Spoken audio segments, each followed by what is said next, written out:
Muy buenas, estamos acá en el 12 ciclo del Seminario del Arte de la Crítica, Crítica del Arte. Hoy me acompañan los docentes que están con nosotros, Mateo Navia Hoyos, gran amigo,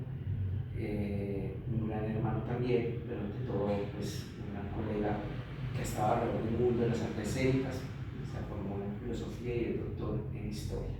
Pero también lo más importante es que tiene un recorrido en estos temas que tienen que ver con la investigación y el acercamiento al análisis dramático y la crítica. Mateo, muchas gracias por estar en este espacio, este nuevo ciclo que arrancamos después de casi 3 años de nuestra exploración en este ciclo. Mi pregunta, la primera que quisiera arrancar,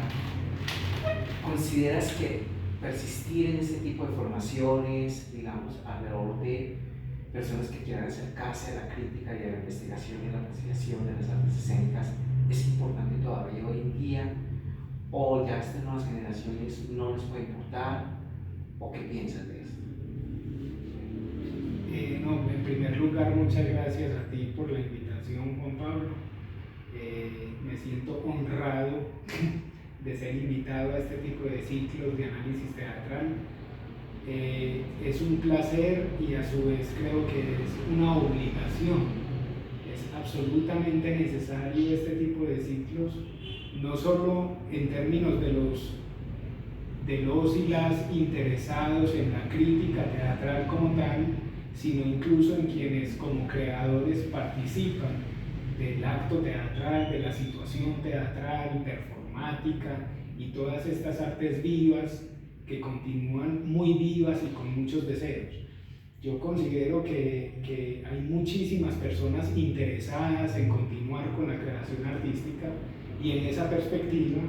los análisis, los analistas, las analistas tienen mucho que aportar, incluso en términos descriptivos, no necesariamente críticos, valorativos, que enriquecen el acto creativo mismo. Y en esa perspectiva, los y las actuantes, los actores, las actrices, los interesados en la poiesis, en la creación, encuentran ahí como cajas de herramientas para poder continuar con sus mismos procesos creativos. Mateo, en ese sentido, uno abre estos cursos y a veces llegan 5, 10, 12. Gilberto Martínez decía mucho que él hacía unas obras y que, pues claro, le importaba que las guitarras estuvieran, pero que así llegara uno o llegaran dos, la obra se hacía. En ese sentido, es importante seguir persistiendo, digamos, si sean poquitos, 3, 4, o es que la crítica y la investigación es para pocos, ¿verdad? No, yo soy, digamos, de la línea, tanto de, recuerdo mucho una carta de Van Gogh a su hermano Theo, que le decía continuar, continuar, continuar, eso es lo necesario, ¿cierto? En el cuadro, digamos, psicológico y psíquico de él tan problemático y sin embargo no podía uno desprenderse del pincel, continuar ahí en el intento constante. Con esto que dices de la asistencia, pienso entre mis referentes y maestros en la vida. Tuve como maestro a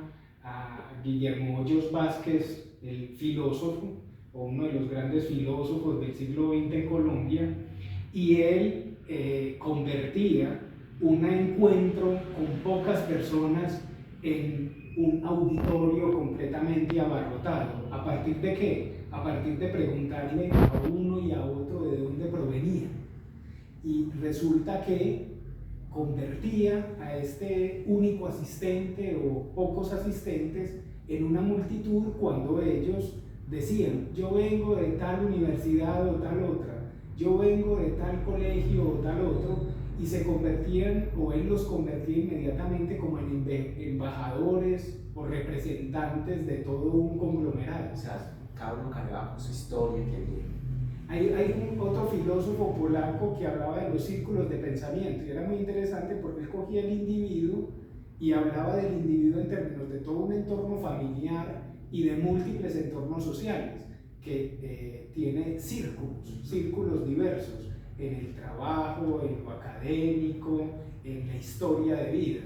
Y en esa perspectiva, es decir, en la de ver en un individuo una multiplicidad de círculos, quiere decir que uno está frente a alguien que amplía mucho más ese círculo. Entonces, digamos que yo confío y creo como fervientemente que esos pocos en realidad son multitudes, ¿cierto? Voz a voz, referencias, indicaciones, aprendizajes. Por eso ahí lo que se vuelve como fundamental, central, nuclear o orientativo, digamos, en la creación o formulación de los ciclos que se plantean, es que se trate de personas que en efecto le transformen la vida a esos pocos o a esos muchos que existen.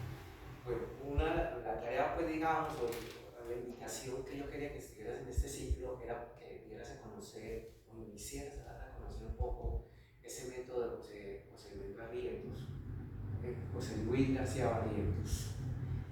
un gran amigo que tuve la oportunidad de conocer en festivales en Europa y en todo eso, y que siempre quise tenerlo, y luego pues llegó un día acá, y luego ya pues la convención contigo para hacer ese método y ser parte de, digamos, un método económico con la dramaturgia colombiana, lo que organizaron la dramaturgia colombiana, que es tan amplia. ¿Crees que es importante que métodos como el del maestro se dan a conocer a través ya, digamos, de otros que tuvieron la diligencia de hacer algún trabajo para ese método? Sí, como decía ahorita, yo creo mucho en las cajas de herramientas, decía también ese otro filósofo Wittgenstein, y es decir, de proveer al analista de unos elementos a partir de los cuales llevar a cabo análisis de obras teatrales, tanto en lo que tiene que ver con el texto dramático como tal o con la obra dramática como tal, como con las puestas en escena. Y en esa perspectiva, en el caso de la formulación de la dramatología de José Luis García Barrientos, ya digamos comprobada en análisis, en el caso mío específico de Carlos Enrique Lozano, de Henry Díaz Vargas, digamos que considero importantísimo continuar, digamos, algo que no es novedoso porque yo lo esté haciendo, porque José Luis ha sido traducido al árabe, ha sido traducido al francés, en textos, digamos, canónicos dentro de su planteamiento teórico y metodológico de análisis teatral de la dramatología, como el libro Cómo se comenta una obra de teatro. Entonces, eso quiere decir, cuando hago la mención al texto en francés, al texto en árabe, que incluso en esos entornos que nos parecen tan ajenos o tan lejanos, en efecto ha encontrado una recepción y personas que también les funcionan, ¿cierto? Contemplando obras en el Cairo o en Francia, etc. Entonces hay un universalismo, si se quiere, ya casi que asegurado en una teoría y en una metodología que permite, digamos, desnudar en el sentido de la exposición que resulta de ello de obras dramáticas, de dramaturgias y de puestas en escena. Entonces, me sumo con gran gusto de compartir, digamos, algunos de esos aspectos, elementos con los cuales yo mismo he trabajado, y que bienvenidos aquellos, si eso, como decía en la primera pregunta, si eso conduce a que creadores les sirva para la descripción de lo que van a crear o de lo que van a montar como puesta en escena, o para analistas que les interese indagar en X o Y obra teatral. El conocer esa caja de herramientas que llamas que trabaja el maestro José Luis, te cambió la forma de abordar tu estudio teatral, tu análisis del texto. Absolutamente, yo había, digamos, como me había inmiscuido en distintas teorías, pero con el caso de José Luis, que tiene una presentación muy sistemática, tiene una captación muy ordenada y, si se quiere, esquemática, yo que venía de la filosofía lo sentí como un cierto anclaje, un lugar, digamos seguro sobre el cual uno se podía parar, y ya incluso en alguno de los análisis uno un poco nota al pie, encuentra ciertos reparos o ciertos desacomodos que puede ir sintiendo, pero que todavía habría que continuar como trabajando en términos del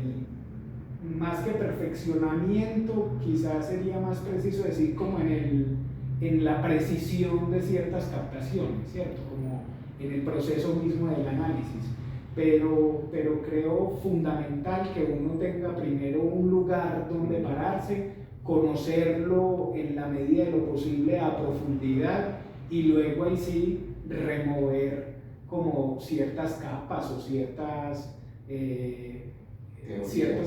otras teorías, o a veces como Marina Lamos indicaba, ¿cierto? Cada uno tiene su biblioteca al hombro, entonces es verdad que hay unos otros aspectos que se van como entretejiendo de manera más personal. Bueno, y para terminar, que va muy ligado a esa primera pregunta, es decir, hoy está el mundo, pues, las publicaciones especializadas, las revistas que han ido lentamente desapareciendo, y algunos libros por el mundo digital, informático, de la inteligencia artificial. ¿Se debe persistir todavía en ese libro, en esa revista impresa o digital? Hoy el mundo teatral, ese tipo le interesa ese tipo de revistas. Yo soy absolutamente plural, o sea, yo creo que sí, que también hay que continuar con el texto impreso, si aparece lo digital también, es decir, la multiplicidad es bienvenida siempre, y en ese sentido creo y apoyo muchos de los procesos, digamos, creativos o fundacionales, de revistas, de editoriales. Recientemente en la fiesta del libro y la cultura de Medellín veía una cantidad apabullante de editoriales independientes, es decir, yo digamos en contravía de lo que a veces se va volviendo como un gran coro de que desaparecen. Yo veo que aparecen muchas cosas nuevas, muchísimas, solo que eso no está en el foco y en el registro general. Nos muestran más lo que desaparece que lo que aparece, pero creo que lo que aparece es muchísimo. Que el uno duró un año, 2, 10, 15, 20, eso hace parte del trabajo en la perseverancia, pero creo muchísimo en que hay que continuar. Así como el teatro en su momento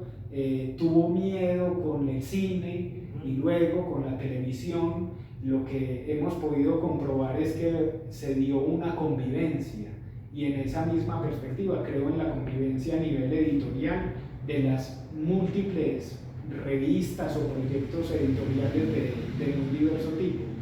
Un poco para cerrar esa inquietud, pues, sobre la persistencia en esa pluralidad, yo creo que no se puede dejar de lado el hecho de que la perseverancia, el esfuerzo, la disciplina, la concentración continúen siendo como el mascarón de prueba, continúen siendo como la guía para continuar en los procesos creativos. Los jóvenes, hay muchos jóvenes con mucha hambre, con mucho deseo de hacer, con muchas inquietudes que implican lo audiovisual, lo visual, es decir, toda esta irrupción de redes sociales, de lo digital, etcétera, son perfectamente o pueden perfectamente convivir con por ejemplo, fenómenos editoriales como el de Irene Vallejo, en una reivindicación de la historia del libro, desde Grecia, de Roma, haciendo unas superventas. Es decir, la convivencia está, hay toda una coexistencia. Muchas gracias por este espacio, por estar, profesor, invitado a este ciclo 12 del Seminario de Crítica del Arte, que es un espacio que fue ganador de, digamos, una beca de estímulos de la Secretaría de Cultura, y con el apoyo de muchos grupos, salas como la Rueda Flotante y espacios de la ciudad, teatrales, festivales que han acompañado volver a hacer este ciclo. Mateo, muchas gracias por estar con nosotros. Así es.